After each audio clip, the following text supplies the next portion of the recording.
Tyrese Haliburton has a sore hamstring. What does that mean for him? What does that mean for the Pacers? How do they proceed? Plus, TJ McConnell's play of late under a microscope, and then Pacers Cavs round 2. You'll get it all today on the Locked On Pacers podcast.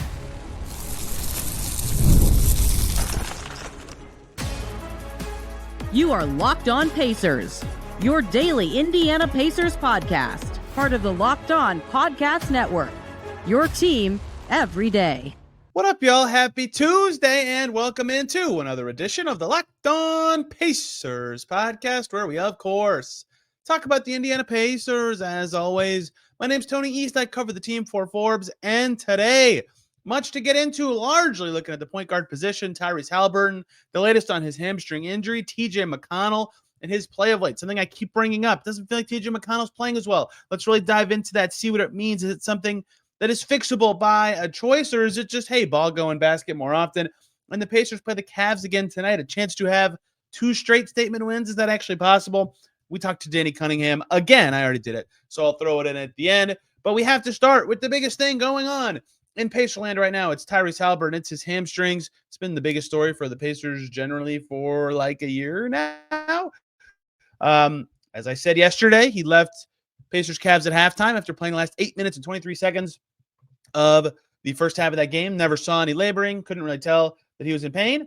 And then he left, and he was out for the rest of the game with hamstring issues. And he is officially listed for Pacers Cavs round 2 as doubtful with left hamstring soreness. So I will first go through how I kind of process these things as somebody who reads a trillion injury reports and can tell you what things signal. And then I'll tell you stuff I looked up about guys missing time, and then I'll tell you what Tyrese Haliburton's injury history means here. So first of all, doubtful. Big thumbs up if you're someone who wants to see Tyrese Haliburton play basketball in the not-so-distant future, right? I'm not saying he's going to return soon or anything. A muscle injury, a hamstring injury, you got to be careful. And it's specifically with Tyrese Haliburton, which we'll get to in a second. But the fact that it's not instant out, the fact that it didn't require some sort of press release or, media discussion or hubbub, just like, yep, hamstring soreness is on the injury report, generally a good sign. And we'll get to the schedule part of this in a second, but potentially good news that the Pacers don't even really leave the Midwest until they go to Paris. And they only leave the Midwest to go to Paris for the next 2 weeks. In fact, their next game outside of the Midwest that's not in Paris is in Atlanta in February, right? They either play in the Midwest, in India or Detroit, or in Paris for the rest of the month, right? So from a travel perspective and demand of what is required of him, the timing is good, but doubtful is a good sign. I would say, looking back on just some examples, like it is possible this is as short as possible. Fred VanVleet had hamstring soreness in early November. He missed 1 game. The Rockets played the Wizards. He didn't play. He was back 2 games later, right? It is possible it's that short. However, this is Tyrese Haliburton's hamstring and not Fred VanVleet's hamstring. And Tyrese Haliburton dealt with 2 hamstring injuries with the Pacers last year. And now we learn from the Athletics piece by Jared Weiss and Sam Amick from Drew Hanlon's speaking that he also had that in the Olympics as well. So 3 hamstring injuries last year. They should be as cautious as possible. I don't think there's a chance he should play in this Cavs game. And I probably think I would be erring even more cautious than that as the Pacers. So I would super not expect him to play in this game. We'll see what happens. The Mad Ants do play a 12:30 game earlier in the day. And so if Quentin Jackson or AJ Dennis are held out of that game, perhaps an indicator of things to come. But, with Haliburton's injury history, specifically to this exact hamstring, one that he said, you could see him on the broadcast talking to Myles Turner about it. I really doubt he'll play in this Cavs game. I mean, doubtful already suggests that, but I would guess it's probably a little bit lengthier than that. Now, the part of this that does give the Pacers benefit that I already talked about is their schedule, right? They've already been blessed with 1 schedule gap thanks to the NBA Cup. They could be again. They go to Paris this month. Very soon this is coming up. In fact, they leave next week to play the Spurs twice in Paris. Leading up to that, they have a 5-day gap in games, and coming out of that, they have a 4-day gap in games. So they only play 5 games between me talking right now and the 29th of January, which is over 2 weeks away, right? So that's a big gap of time with games for recovery and a unique situation to potentially have Tyrese Haliburton not play for a long amount of time and recover, but not miss as many games as would be expected from a team that has that sort of gap, right? That is a unique advantage of this time. I've seen a lot of people, I think smartly saying, hey, the Pacers could hold him out for only 2 weeks and he'd miss 5 games. That's a huge deal, right? Like if you work backwards from the day the injury happened, 2 weeks ago would have been the Boston game. The Pacers played 8 games in that time frame.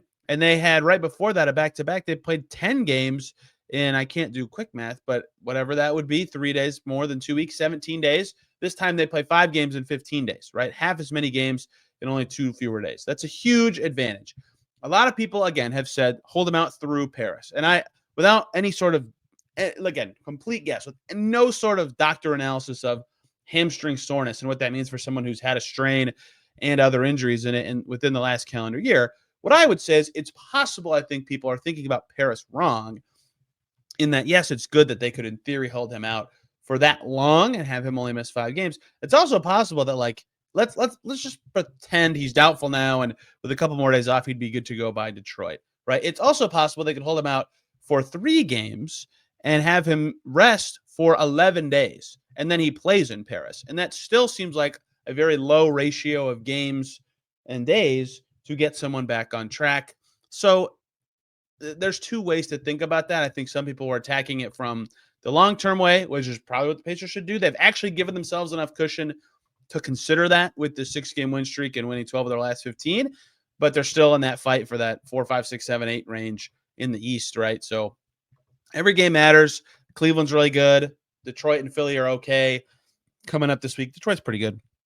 So tough timing in terms of the opponents they have, but the schedule does give them some benefits. So until we talk to Rick Carlisle, that's about all we can say about this and what it is. But that's the stuff I think you need to know as of right now. This is going to push the Pacers, obviously, to break out of something that I talk about a lot as being a key part of their turnaround, which is they love 2-point guard lineups. And Andrew Nembhard returned in mid-December, and Andrew Nembhard's good at a lot of things. And that's a big part of the Pacers turnaround. But it also allowed the Pacers to play that way for 48 minutes. 2 of Haliburton, Nembhard, and McConnell are very often, if not always, on the floor for a 48-minute game.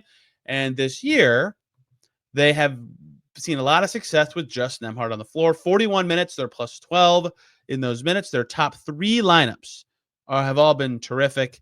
9 minutes of the starters except Shepherd in for Haliburton. That group's plus 9. 9 minutes of the starters with Walker in for Haliburton. That group is also plus 9. Excuse me, that's 6 minutes. And then a Shepherd, Mathurin, Nembhard, Bryant, Siakam group. So bench heavy with Mathurin and Nembhard in there is plus 8 in 5 minutes. Every other group's 3 minutes or less, so this is extremely small samples. But most of the best groups have done well, and Andrew Nembhard running the show is a big part of that. He's been extremely good and impactful for the Pacers this season. I have no doubt that the new look starting 5 will at least do well.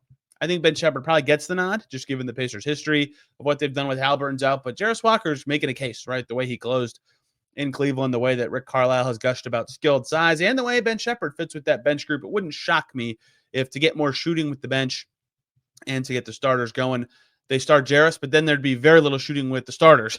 So it's a tough trade-off. I bet Ben Shepherd gets the nod, though, which makes sense to me. And that's the second thing I want to get to. That leads me to the second thing I want to get to in this podcast, and that's a lot longer discussion on what I've been talking about with TJ McConnell, because I can click away from this Andrew Nembhard tab that says, hey, plus 12 and 41 minutes with him as the solo point guard. That's good. Let's go to check TJ McConnell's. 407 minutes this year with McConnell on and Haliburton and Nembhard off. And the Pacers have lost those minutes. They're actually minus 12 in those minutes. The most used groups have done just fine, right? And that's good news for the Pacers. But and I don't mean just fine to say good. I mean just fine as like okay. But the top group in 44 minutes is that McConnell and the power forwards group we saw a bunch in late December. So that's Siakam, Toppin, Walker, Furphy, McConnell, minus 8 in 44 minutes. The second most common group is McConnell, Mather, Walker, Toppin, Siakam. So another small ball group, minus 5 in 32 minutes. The third most used group at 25 minutes is plus 6. There's a couple groups that have done well in here, but almost all these are Siakam at the 5. There's one with Thomas Bryant at the 5 that's minus 3. I'm doing too much to say. Lots of combos with McConnell at the 5 haven't won the minutes this year. The bench hasn't been as good. And last year, those groups were plus 31 and 970 minutes. So that's been a hit for the Pacers this year. Their bench effectiveness hasn't been the same. The solo McConnell minutes hasn't been as dominant as last year. And I've gone on and on about how good their bench was last year and how it let them strategize their fourth quarter rotation. But TJ McConnell hasn't been playing as well recently. I think it's been a noticeable thing. And I keep mentioning that but I haven't really explained it. And I wanted to finally get into the teeth of it, especially during a stretch where his play is now going to be more important. He's going to probably play more and lead more units. He's going to have to play well and make shots. What's been going on with McConnell? What is actually causing this decline, air quotes, in his effectiveness? Or is this just shifting expectations for a guy who had a career year last year? We'll break that down here, coming right up. Before we get to any of that, though, we need to talk about WayFair. After the holiday hustle, there's nothing like giving your home a little TLC. I always find that decluttering and refreshing my space helps me get back into a routine, whether you're tidying up, clearing out, or just want to give your space a new look to start the year. WayFair has everything you need, all within your budget. If you're currently looking for furniture, I am currently certainly in the hunt for furniture. They have a huge selection. It's easy to find pieces that fit your style and budget. Favorite part? The free hassle-free delivery, even for larger items. Wayfair's site is so easy to navigate. You can find everything you need in no time. Give your home a refresh it needs with Wayfair. Head to wayfair.com right now. That's WAYFAR.com. Wayfair, every style, every home. We are back here on Locked On Pacers. Thanks for making us your first listen today and every single day. Make your second listen. Some fun games tonight in the NBA. Locked On Pistons, though. My gosh, are the Pistons playing good right now. 2 games over 500 for the first time since, I believe, the 2018-19 season. Cade looks awesome. He's got to be an all-star this year. Detroit looks great. I just watched them beat the Knicks. Check out Locked On Pistons with Kuka Hill. Plus, I'll be in Detroit to watch Pacers Pistons on Thursday, so I want you to know more about them as well. Let's keep going here. Let's talk about TJ McConnell, because a lot of players, in fact, you could argue pretty much every single player on the Pacers roster has stepped up since they were 10-15 and guided this turnaround. But one player who really hasn't felt as effective, despite everyone else doing well, is TJ McConnell. So there's kind of 2 paths I want to take to hit this discussion first, right? Last year, anyone who watched the Pacers, especially those who watched the Pacers down the stretch in the playoffs, would say that was the best TJ McConnell's ever played. Don't even think it's particularly close, right? A career year. So let's start with that information. And I will tell you that right now, this second, TJ McConnell is shooting 1.6% from the field worse than last year. That's barely anything. He's shooting 0.7% worse on twos, right? Like he's scoring more points per game than last season. So that is obviously an unfair thing to say, because the most recent memory of McConnell was that late season stretch where he was awesome. But like, zoom out really far, I think some of what happened to McConnell, because he closed last season so well, is his expectations were raised to a pretty high level that's like not what he actually is for real amounts of time. And that's a little unfair to say. But he's not a 14 points a game scorer, which he was for the last month or so of the season, and even into the playoffs. He wasn't that level of scorer. I actually incorrectly argued his minutes should decline. But last year, everybody knows this, but after Mathurin got hurt to the rest of the season, he averaged 13.9 points and 5.4 assists per game over the last month, since he had 30 points against Charlotte, the best game of his career from a scoring perspective in the last month. So exactly a month, actually. The 13th is their first game after that, and it's the 13th as I'm talking. He's averaging 8.6 points and 4.9 assists per game and shooting 47% from the field. So first of all, fervent as a flame to close last season. He was at a huge level, but that changed the expectations. I don't think that's fair, right? I think the totality of his season should have been a better representation of what he could have or should have been this year, and he's close to that. But all that to say, the last month has been worse, right? Since the 30-point game, I just mentioned his stats, right? Lower scoring, his season average still over 10, but in that stretch since 8.6 points, 4.9 assists. And the standout number to me, 47% from the field. That's not very good. And then I rented to take out the threes because he's shooting over 30% from that stretch. 49% on twos. That is the standout number here. That's just not going to cut it, right? 49% on twos is, you're getting under 1 point per shot. Like if you make a third of your threes, that's better. And that player like that isn't even shooting that much. For reference, only 2 players on the Pacers this year are shooting worse than 50% on twos for the season. It's Johnny Furphy and Tristan Newton, who's not even on the team anymore. It's 2 rookies, right? And most guards are in the 55 to 58 range. That's where Jackson and Haliburton and McConnell and Walker are, with a little bit of a dip for then Nembhard and Mathurin. So his 2-point percentage has dropped recently, the last month, to a way below where he is typically kind of number. So that is for starters, where besides expectation shifts, where McConnell has seen his impact drop the most. And I think that's kind of obvious if you've watched the team, but I really wanted to cut into that and see, well, what is he missing? What twos is he actually missing? Or what is he taking differently? Because if you watch McConnell play, like he has a shot that is probably, you would say, his signature shot from just 8 feet away, turn away from the basket, drop it in. Defenders know it's coming. They still can't stop it. Good luck. He's going to hit it in your face all night. It's going to be really annoying to play against, right? Really annoying.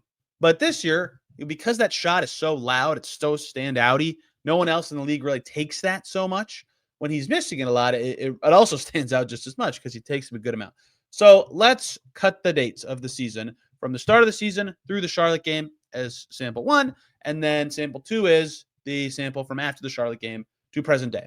Okay, so before the first sample, up to the Charlotte game, the 30-point game, he was shooting 69.4% at the rim. After the Charlotte game, he's shooting 58.3% at the rim. Huge drop, 11% right at the basket. Short mid-rangers, his bread and butter, the shot that he is uniquely qualified to take, 52% up through Charlotte game, 46.2% after, a pretty small drop. Long mid-rangers, 56% before, 46.7% after. So the question of where is he missing? Is it just that he's missing one specific shot he usually makes? No, he's kind of missing everything, right? I think he joked after one game recently in a press conference, like, yeah, I've been really frustrated. My shot's not falling. All worse from everywhere. His three is better, but the trade-off is everything else is worse. So the rim percentage of shots is the second part of this that I wanted to dive into because, yeah, it's obviously a big deal that he is making or missing shots, and he's missing them much more. And I think the rim drop is, first of all, the one that is the most, for lack of a better term, concerning, right? He's got to make more than 58.3% right at the rim. I mean, if you just use his basketball reference ones, those are PvP stats ranges, but just his basketball reference finishing, from 0 to 3 feet is well above that number, right? That's what's made him so good at his height is he's, 65+%. But this year, from 0 to 3 feet, he's even 7% worse than last year, just using basketball reference numbers. So he's got to make the layups. But let's take this a step further. He's not taking as many layups, right? That's been a big change for this as well. If you just look at his shot distribution of how many shots he's taking, right? Pre to post Charlotte game, 18% fewer as a ratio of his shots are coming at the rim. The trade-off there is 11% more shots from short mid-range, 1.5% more from long mid-range. And he can make the short mid-ranger. It's not like a big deal that he's taking that one in general, and everything else is upping the threes. But that is where I think I got to my answer of like what's actually going on besides just makes and misses. Like everyone goes, Haliburton started the season bad. Like everyone goes through stretches of makes and misses. But for McConnell, if he's just taking that tough midi over and over and it's just a little off for a little bit, he's going to look rougher. Whereas he has like a nice reverse layup package, and sometimes he gets that scooping like under his defender layup that everybody knows about, where he kind of banks it low and it bounces up. Those are his more bread and butter shots he has at the rim, but he's not getting to the rim as much first shots. And some of that is teams going zone against the Pacers more, which has been well documented. Some of that is the spacing of the second unit changing. Some of that is his own, not inability. He can do it, but just his own not doing it. But I think if you want to sum up what he could do better, besides just put ball in net, is he's got to get to the rim more. And he's allowed to and earned the right to take that short mid-range range, right? 14 feet and in, if TJ McConnell shoots it, full sprint to a jump. Everybody trusts on the Pacers that it's going to go in enough that he can take that. Maybe cut a few of the long mid-rangers out if you're him, but I think in general he takes the right shots, but I think he's got to try to get closer to the rim, right? And if you look at if you want to go back to expectations for a second, I said he's 7% down from 0 to 3 feet from last year. His 67.4%, according to Basketball Reference, that's still the third best of his career and the second best he's had with the Pacers, right? He's not that low, but of late, it's been much worse. And of late, it's all been rim changes, finishing in terms of accuracy and volume. And so I think if you're going to change things for TJ McConnell, and I don't mean changes in like really strategize the way you play with him, he should play the way he does, drive a bunch, be a threat in close, if not kick it out to open teammates. He's a great floor general for the Pacers because he can play the Pacers style with the second unit. That matters a lot. But he's got to, I think, try to find a way to get in just maybe one more dribble closer, right? to before these shots, get closer to the basket, get closer to the rim where he has historically, not in the last month, been a good finisher, and just, at some point, make the shots that he made last year. And at some point, he won't be able to make those, but I'm not suggesting that's going to happen this year because he was great at them to start the season too. So it's kind of all the rim to me, getting closer to the rim, finishing better there. The short mid-ranger is going to be there. He can make them and take them. He can hit it.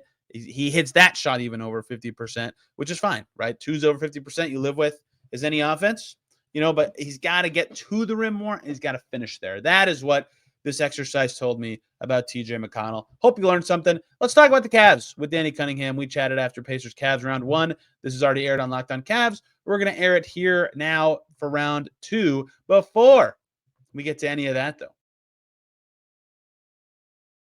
Let's talk about 2 great groups of people. First up, the good folks over at Game Time. I love going to live events, sports, music, theater, comedy, all the above. Some of my favorite memories in life attending a comedy club or live sports. Energy, excitement is unforgettable, and Game Time has made it even easier to get tickets for your favorite events with their new feature, Game Time Picks. It filters out the fluff to only show you incredible deals on great seats. You don't have to waste time searching through thousands of tickets. You can look for tickets to an upcoming Pacers game using the Game Time app. And if you use Game Time Picks, you'll find amazing deals. You can even see the seat view in Gamebridge before buying. The super deals are also really impressive, offering great seats at unbeatable prices. Plus, the app's all-in pricing shows the total cost up front, so no surprise fees at checkout. Take the guesswork out of buying tickets with Game Time. Download the Game Time app, create an account, use the code LOCKEDONNBA. You'll get $20 off your first purchase. How about that? Terms apply. Again, create an account and redeem the code LOCKEDONNBA for $20 off. Download Game Time today. What time is it? Game time. We also need to very quickly talk about Hungryroot when it comes to grocery shopping and meal planning. I've had the same ongoing problem as many. Just don't have the time between work, life, and trying to eat healthier. I'm constantly feeling stressed out about that process. Go to the grocery store, buy stuff you don't need, end up with no time to actually cook, sticking to your health goals. It's a struggle. Everything has changed with Hungryroot. Honestly, it's been a game changer for many people. It's the easiest way to eat healthy without all the stress. With Hungryroot, it's like having a personal shopper and a nutritionist all in one. They take care of grocery shopping, recommending meals and groceries based on your taste and health goals, from anti-inflammatory to high protein to gluten-free options. And the best part, every meal is ready in 15 minutes or less. Quick, healthy meals that taste great, all delivered straight to your door. It's a huge time saver and has made healthy eating so much simpler. You're going to love Hungryroot as much as many do. For a limited time, get 40% off your first box and a free item in every box for life. Just go to hungryroot.com/LockedOnNBA and use the code LockedOnNBA. That's hungryroot.com/LockedOnNBA with the code LockedOnNBA to get 40% off your first box and a free item of your choice for life. hungryroot.com/LockedOnNBA, code LockedOnNBA. Do not miss out. Back here on Locked On Pacers. Thanks for making us your first listen today and every single day. Make Locked On Cavs your second listen. Danny Cunningham crushes it over there. And we talked after round 1 of Pacers Cavs. He had some more Pacers questions for a show he does on Locked On Cavs. And we're going to run it right here to close out today's show. I'm on Twitter at Tony R. East and Blue Sky at the same handle. Enjoy this. Danny Cunningham and myself talking Pacers Cavs. See you tomorrow after the game. And he just couldn't get enough. We bring back Tony East, covers the Indiana Pacers at Locked On Pacers. And Tony, Pacers won 6 straight, including a win over the Cavs on Sunday night in Cleveland, which we are talking like an hour and a half after. But it was a game where the Pacers, I thought, did a really good job defensively of getting the Cavs out of their comfort zone. They really increased their ball pressure. Now they've won 6 straight. They're doing it with defense. What have you seen over the course of this winning streak? Yeah, I can't believe that that's a sentence that anyone can say about the Pacers. They're doing it with defense, but they are. And you just saw it. Like, the Cavs probably will walk away from that game going, man, if we just made our threes, we took 30 open threes. But the Pacers have done a better job on defense, pressuring the ball a lot better. Even at times in this game, picking up 94 feet. Poor Ben Shepherd has to do that the whole game. And then their rim defense was awesome, right? Early, felt like they were like the first play was a Jared Allen dunk. But the whole game, they did a better job after that 10-0 Cavs start of walling off the rim. And they've done much better job of that as well. Some small tweaks in the last month or so. They played the Hornets a month ago and lost at home.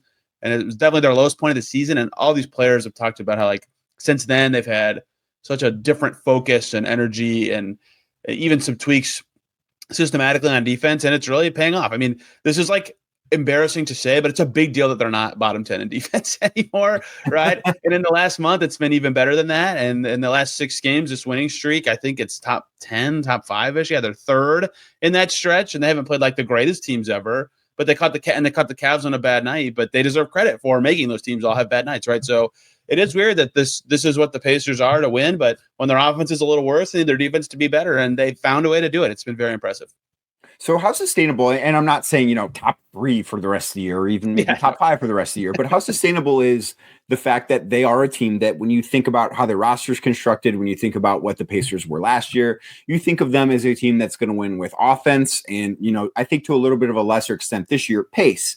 But how sustainable is them winning with defense? Like, how long do you think they can keep this brand of basketball up? Yeah, it's interesting because, if you look at their team as individuals, everyone would say Andrew Nembhard, definitely a good defender. He was great in that Cavs game. Aaron Nesmith's a good defender. Myles Turner is a good defender. Siakam is fading, but can be a good defender. Ben Shepherd's a good defender. Jarris Walker can be a good defender.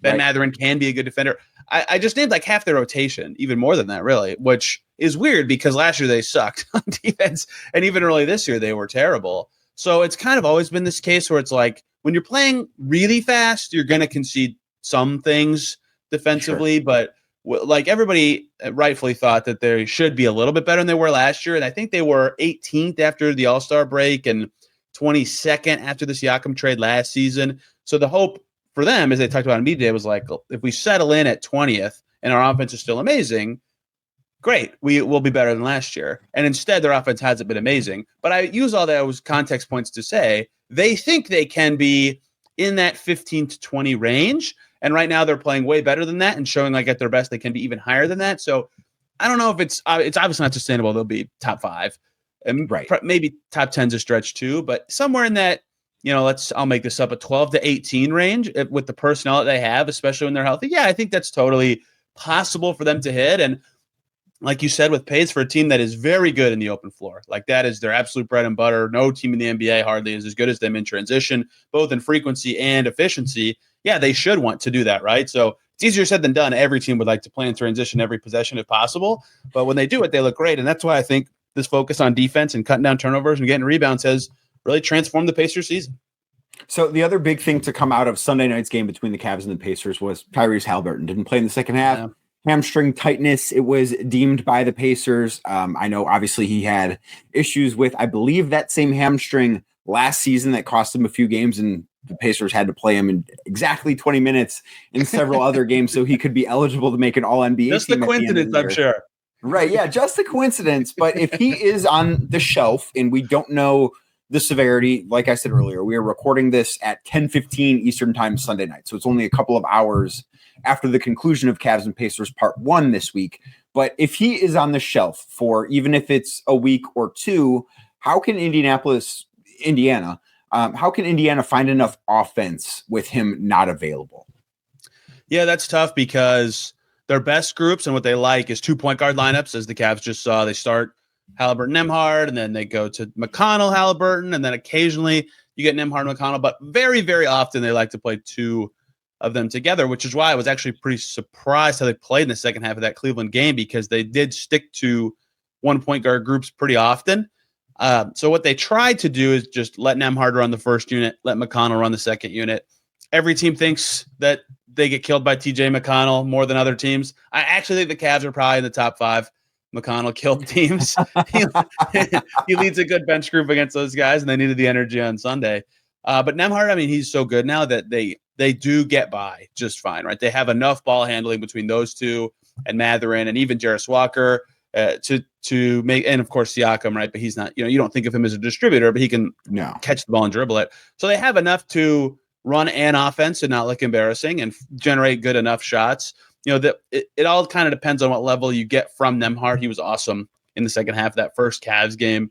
He did everything well on the defensive end too, but there are some nights where that elbow jumper he loves isn't falling, or he's too into the 3, or he has too many turnovers, right? That's the nights that those groups don't work. And McConnell's jumper's kind of faded the last couple of weeks. He's 2 for 6 in that Sunday game. So it's not perfect. There's a reason the Pacers offense is like 9.5 points better with Haliburton on than off this year, because he's an amazing player. So they have to defend to win with those groups, and McConnell and Nembhard, despite their sizes, are pesky good defenders for their position. So they can win. They have lineups that still make sense in a deep rotation, but they have to win a different way, the way they did Sunday, right? Better defense and a little bit of a step back offensively. Well, we'll see if the Cavs can find a remedy for that better defense the Pacers had on Sunday night. If you want to learn more about the Pacers and how they beat the Cavs on Sunday, make sure you check out Tony at Locked On Pacers. He covers them, does a great job every single day. Tony, thanks so much for doing this again, man. You got it, man. Good to see you.